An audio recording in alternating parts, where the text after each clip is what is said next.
Assalamualaikum warahmatullahi wabarakatuh. Jumpa kembali dengan saya Rudi di channel baru saya ini. Pada kesempatan kali ini seperti biasa saya akan kembali lagi untuk membawakan sebuah kisah misteri yang tentunya semoga saja dapat menghibur kalian semua. Dan seperti biasa, yuk daripada kita lama-lama langsung saja kita langsung masuk dalam ceritanya. Bismillahirrahmanirrahim. Kring, ponselku berbunyi.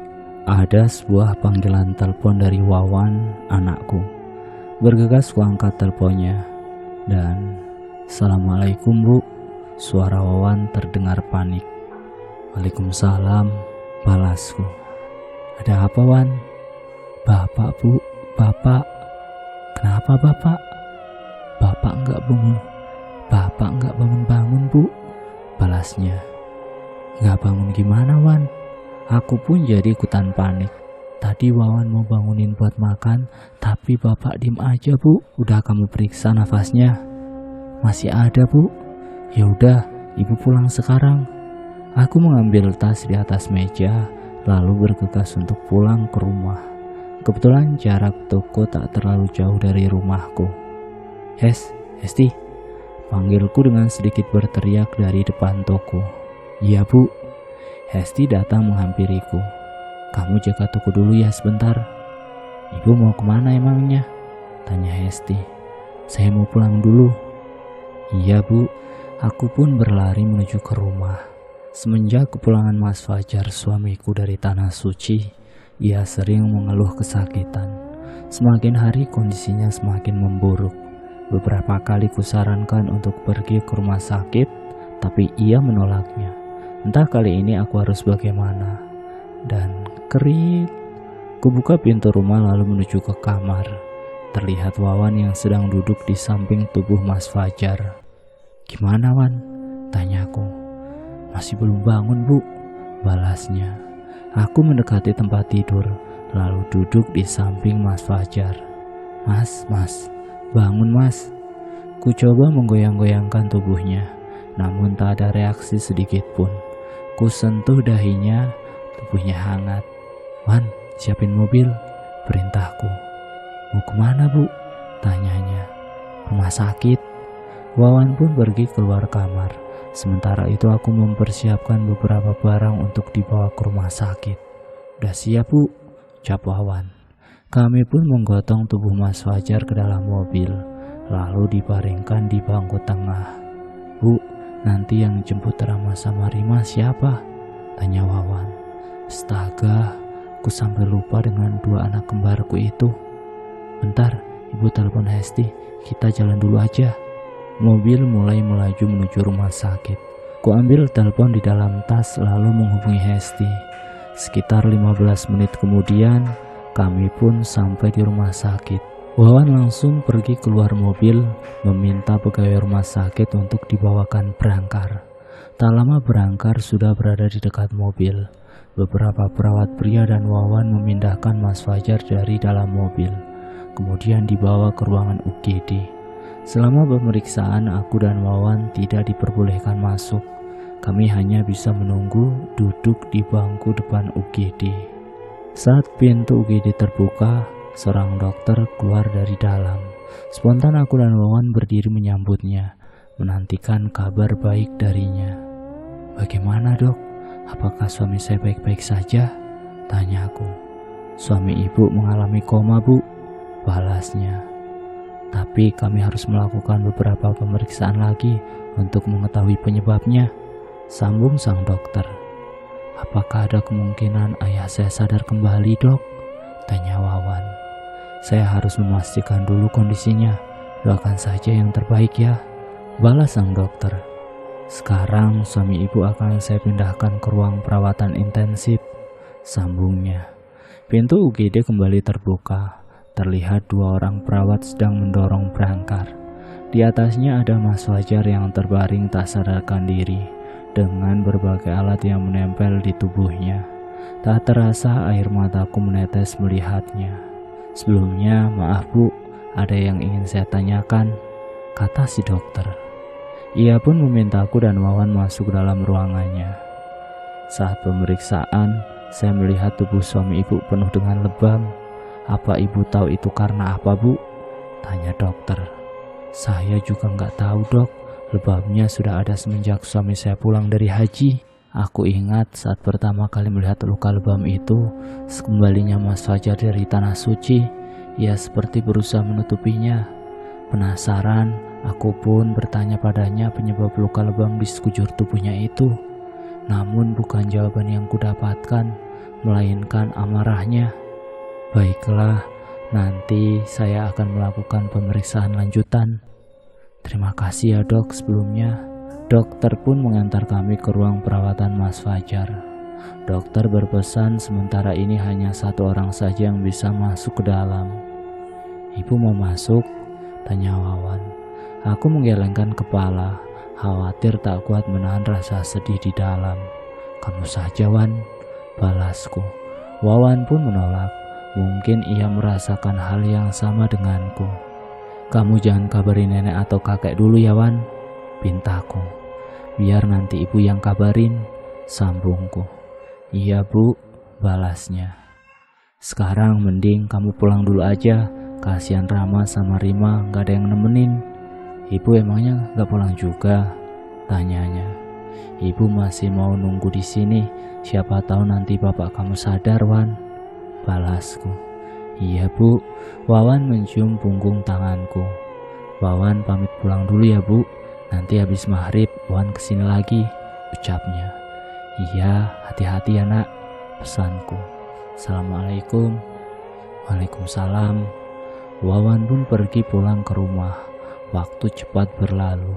Tak terasa sudah 1 jam aku duduk di depan ruang perawatan. Ku ambil ponsel di dalam tas, melihat daftar kontak. Siapa yang harus kuberitahu pertama kali ya, pikirku. Terlintas nama Mas Firman, kakak kandung dari suamiku. Aku pun menghubunginya, memberi kabar kalau adiknya sedang dirawat di rumah sakit. Sayup-sayup terdengar suara adzan maghrib berkumandang. Aku bangkit dari kursi lalu berjalan menuju musola rumah sakit. Kulihat hanya ada beberapa orang saja di musola. Bergegas ku ambil wudhu lalu mencari mukena di lemari penyimpanan. Sesudah sholat aku duduk dan berdoa, mendoakan agar Mas Fajar segera pulih dari komanya. Setelah sholat isya, aku kembali ke ruang perawatan. Dari kejauhan terlihat 2 orang sedang duduk di sana. Bukan Wawan, melainkan Mas Firman dan Ustadz Haidir. Assalamualaikum, sapaku mengagetkan mereka. Waalaikumsalam, jawab Mas Firman dan Ustadz Haidir kompak sambil berdiri. Maaf, lupa ngasih tahu kamu kalau Mas mau kesini, ucap Mas Firman. Enggak apa-apa, Mas, balasku. Fajar masih belum sadar, ucapnya sembari melihat kaca yang mengarah ke dalam ruang perawatan. Belum, Mas. Maksud Mas kesini karena ada sesuatu yang mau Mas tanyakan, ucap Mas Firman seraya duduk. Diikuti aku dan Ustadz Haidir. Ada masalah apa ya, Mas? Tanyaku. Mas Firman terdiam, matanya melirik ke arah Ustadz Haidir. Biar Pak Ustadz saja yang menjelaskan. Sebelumnya maaf Dik Murni, pertanyaannya mungkin akan mengagetkan, ucap Ustadz Haidir. Tak apa-apa Pak Ustadz, tidak apa-apa Pak Ustadz, aku sudah siap dengan pertanyaannya kok Pak. Apakah adik tahu kalau Fajar sudah melakukan pesugihan? Tanya Ustadz Haidir. Sebuah pertanyaan yang tak terduga hingga membuatku beristighfar berkali-kali. Pesugihan? Ucapku terbata-bata. Aku masih tak percaya dengan apa yang kudengar barusan. Iya Mur, selama ini Fajar sudah melakukan pesugihan, timpal Mas Firman. Apakah Mas dan Pak Ustadz yakin? Tanyaku. Aku berharap apa yang kudengar itu salah. Fajar sendiri yang bilang sama saya waktu kami di Mekah, balas Ustadz Haidir. Jadi kamu gak tahu Mur? Tanya Mas Firman. Murni benar-benar gak tahu Mas, balasku. Sungguh aku tak menyangka selama ini suamiku menyimpan sebuah rahasia. Rahasia yang begitu menyakitkan. Jadi selama ini kami makan dari uang haram. Astagfirullah. Apakah Dik Murni tahu tentang luka lebam di badan Fajar? Tanya Ustadz Haidir. Saya tak tahu Pak Ustadz, balasku. Ustadz Haidir bercerita, suamiku mulai terlihat aneh saat pertama kali menginjakan kaki di Mekah. Fajar bilang kepalanya berat, ucap Ustadz Haidir. Padahal selama di pesawat dan perjalanan ke Mekah, dia baik-baik saja, sambungnya. Sampai tibalah Mas Fajar di hotel, ia terus mengeluhkan kepalanya pusing, ditambah penglihatannya yang mulai kabur. Ustadz Haidir selaku pemimpin jemaah memintanya untuk beristirahat di kamar. Saat malam tiba, kondisi Mas Fajar belum juga membaik. Badannya menggigil disertai demam tinggi. Ustadz Haidir bergegas membawanya ke rumah sakit. Diagnosis awalnya Fajar kena meningitis, ucap Ustadz Haidir. Tapi setelah dilakukan beberapa pemeriksaan, dokter bilang tak ada indikasi ke arah sana, sambungnya. Jadi Mas Fajar sakit apa Pak Ustadz? Tanyaku. Apa Fajar tak menghubungi kamu waktu itu? Ustadz Haidir malah balik bertanya. Mas Fajar sempat sekali menghubungi saya Pak. Dia bilang cuma sakit biasa, mungkin karena kelelahan atau perbedaan cuaca, jelasku. Sebenarnya saya juga tak tahu itu penyakit apa. Bahkan sampai dia dibawa pulang pun, dokter masih belum mengetahui penyakitnya dengan jelas. Ustadz Haidir hanya menemani Mas Fajar sehingga ia hanya mendapatkan kabar via telepon. Salah satu petugas asal Indonesia yang menjaga di sana bilang kalau Fajar sering berteriak-teriak sendiri. Setiap malam Mas Fajar selalu berteriak kesakitan. Ia sempat bilang tubuhnya seperti terbakar dan panas sekali. Namun pihak rumah sakit tak tahu penyebabnya, hingga akhirnya ia harus diberi obat penenang. Di sela-sela kesibukan Ustadz Haidir memimpin jemaah, ia menyempatkan diri untuk datang sebentar ke rumah sakit, melihat bagaimana kondisi Mas Fajar yang sebenarnya. Demi Allah, saya kaget waktu lihat badannya udah banyak lebam. Apa Mas Fajar cerita dari mana asal lebamnya Pak Ustadz? Ya, dia cerita, balas Ustadz Haidir. Dia bilang setiap hari badannya dicambuk oleh orang berbadan tinggi besar dan berkulit hitam legam, sambungnya. Aku tak mengerti maksud ucapan Ustadz Haidir. Orang berkulit hitam legam? Siapa orangnya Pak Ustadz? Tanyaku penasaran. Bukan orang, sepertinya lebih ke bangsa jin. Bangsa jin? Bagaimana bisa Pak Ustadz? Beberapa kali sosok tinggi besar itu datang ke mimpi Fajar sambil membawa cambuk berduri. Sosok itu sepertinya marah, terus berteriak sambil mengayunkan cambuknya ke tubuh Fajar. Setiap kali ayunan cambuknya mengenai tubuh Fajar, rasa sakitnya dirasakan sampai ke dunia nyata, bahkan sampai menimbulkan luka lebam di sekujur tubuhnya. Jelas Ustadz Haidir. Pak Ustadz, tolong saya Pak, sakit. Lanjutnya menirukan ucapan Mas Fajar. Itu kata-kata yang sering terlontar dari mulutnya Fajar. Lanjutnya lagi. Sampai akhirnya di satu titik Mas Fajar sudah tak kuat lagi menerima siksaan dari sosok itu. Kemudian mengaku kalau uang yang digunakan untuk berhaji adalah uang haram, hasil pesugihan. Ustadz Haidir memberi saran kepada Mas Fajar untuk melakukan taubatan nasuha agar Allah mengampuni dosanya dan siksaan itu segera berakhir.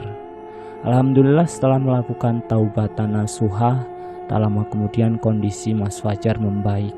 Fajar pun diperbolehkan pulang ke hotel. Tapi, ucap Ustadz Haidir, banyak ujian yang harus dia hadapi selama prosesi haji, sambungnya. Ujian apa Pak Ustadz? Saat wukuf di Padang Arafah, Mas Fajar merasakan panas yang luar biasa. Saking panasnya, berkali-kali ia menyiramkan air ke kepalanya. Padahal saat itu suhu udara di sana tak terlalu panas. Saya meminta dia untuk terus berzikir dan memohon ampunan kepada Allah agar rasa panasnya itu hilang. Aneh, setiap kali Mas Fajar menghentikan zikirnya, rasa panas itu kembali muncul, sehingga ia harus terus berzikir sampai meninggalkan Arafah. Selanjutnya rombongan bergerak ke arah Musdalifah untuk bermalam di sana. Malam itu di Musdalifah itu dingin sekali, tapi hanya Fajar saja yang mengeluh kegerahan. Hal itu membuat beberapa jemaah lain heran, ucap Ustadz Haidir. Entah jam berapa Fajar datang menghampiri saya. Dia bilang melihat wanita diseret. Jujur saya kaget mendengarnya, lalu memintanya untuk menunjukkan di mana dia melihat kejadian itu. Sambungnya, jawabannya waktu itu dia bilang melihat di dalam mimpi. Sambung Pak Ustadz lagi. Mas Fajar sempat tertidur lalu bermimpi melihat wanita tanpa busana diseret oleh 2 orang berperawakan besar. Rambutnya ditarik. Saking kencangnya beberapa kali tarikannya terlepas, diikuti kulit kepalanya yang terkelupas. Darah berceceran membasahi pasir yang berwarna coklat. Wanita itu meronta-ronta dan terus menjerit kesakitan. Ia juga meminta ampun, namun 2 orang berperawakan besar itu tak mengindahkannya. Apa Mas Fajar mengenal wanita itu?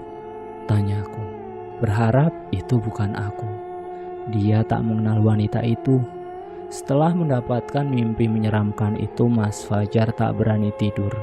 Ia memilih berzikir di samping Ustadz Haidir sampai waktu subuh. Setelah sholat subuh dan mengumpulkan kerikil untuk lempar jumroh, rombongan jemaah pun meninggalkan Musdalifah menuju Mina. Ujian yang dihadapi Fajar tak sampai di sana saja, Dik Murni, ucap Ustadz Haidir. Saat melempar jumroh Aqobah, dia nyaris kehilangan nyawanya. Sambungnya, kehilangan nyawa.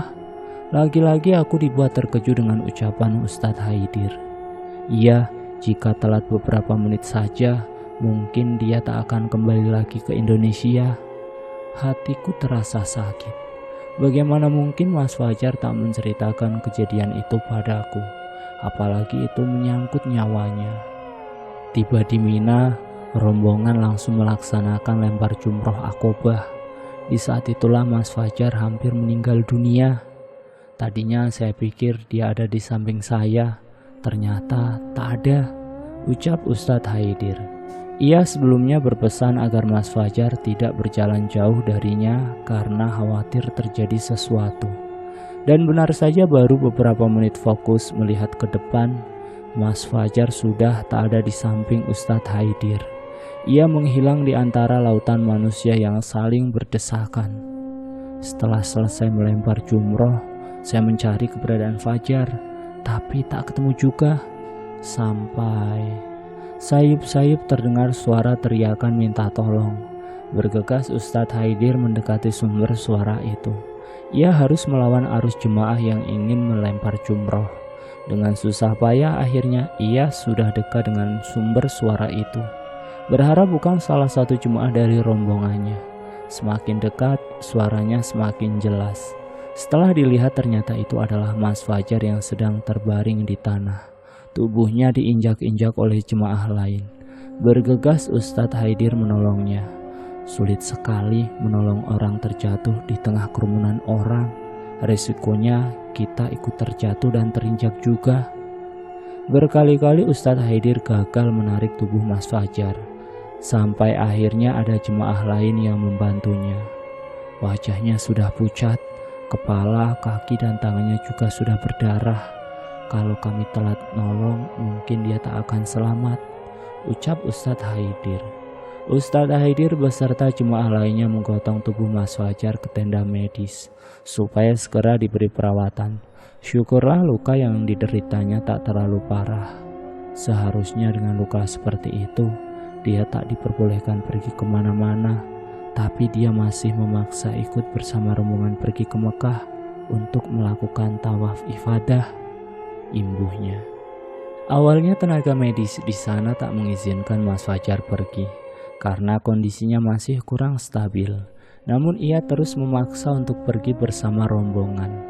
Iya, aku sudah paham betul dengan sifat keras kepalanya itu. Akhirnya Ustadz Haidir pun setuju.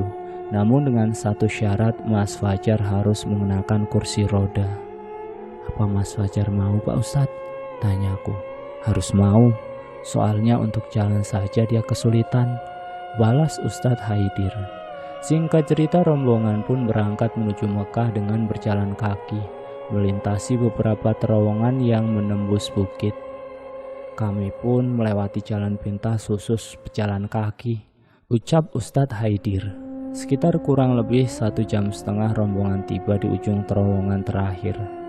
Dari sana kita langsung berhadapan dengan pintu Babus Salam di Masjidil Haram. Tak terasa air mataku menetes selalu dalam cerita Ustadz Haidir. Aku membayangkan berdiri di sana dan melihat Masjidil Haram secara langsung. Seandainya waktu itu Mas Fajar mengizinkanku pergi bersamanya, mungkin aku akan berdiri di dekatnya sambil menatap pintu masuk Masjidil Haram. Namun seketika lamunanku buyar karena membayangkan azab apa yang Allah berikan padaku jika pergi ke sana dengan uang hasil pesugihan. Di saat jemaah lainnya terlihat takjub dengan kemegahan Masjidil Haram dan mulai membaca talbiyah, Fajar hanya diam saja, ucap Ustadz Haidir. Karena bingung, saya pun bertanya padanya. Dia malah balik bertanya, apakah kita sudah sampai di Masjidil Haram? Imbuhnya. Apa maksudnya Pak Ustadz? Tanyaku. Dia tak bisa melihat Masjidil Haram yang berada di hadapannya. Jelas Ustadz Haidir. Astagfirullah. Spontan aku pun beristighfar. Bahkan bukan cuma Masjidil Haram saja, Fajar benar-benar tak bisa melihat apapun. Dia bilang pandangannya gelap. Ustadz Haidir sempat khawatir kalau kebutaan Mas Fajar akibat benturan di kepala saat terjatuh di Mina. Ia pun berinisiatif untuk membawa Mas Fajar ke ambulan terdekat. Namun Mas Fajar menolak untuk ditinggalkan di sana. Ia bersikukuh untuk melanjutkan prosesi ibadah haji.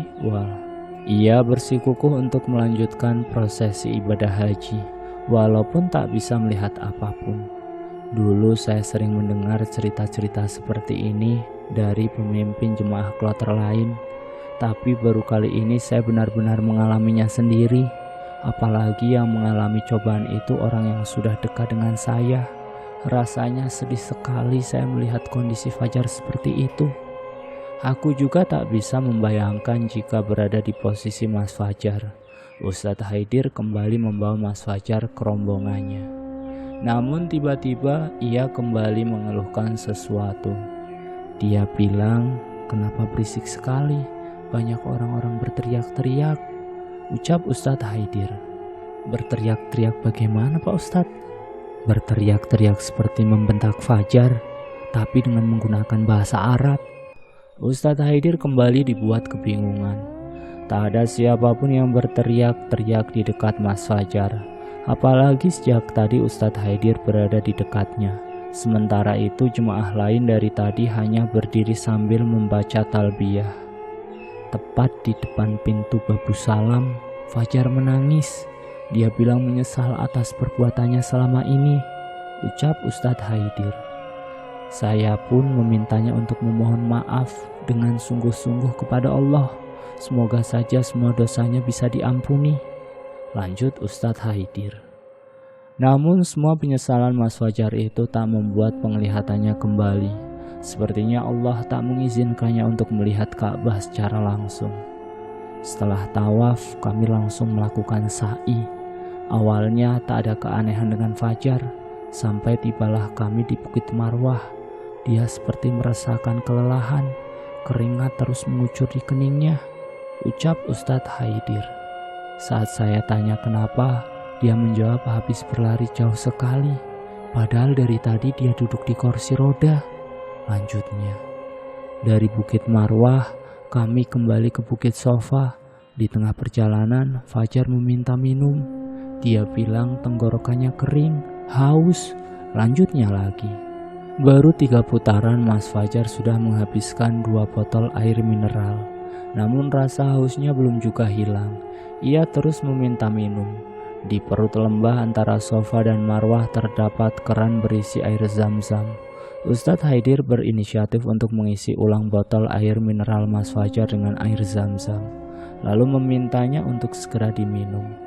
Alhamdulillah, setelah minum air zam-zam, Fajar sudah tak merasakan kehausan lagi, ucap Ustadz Haidir.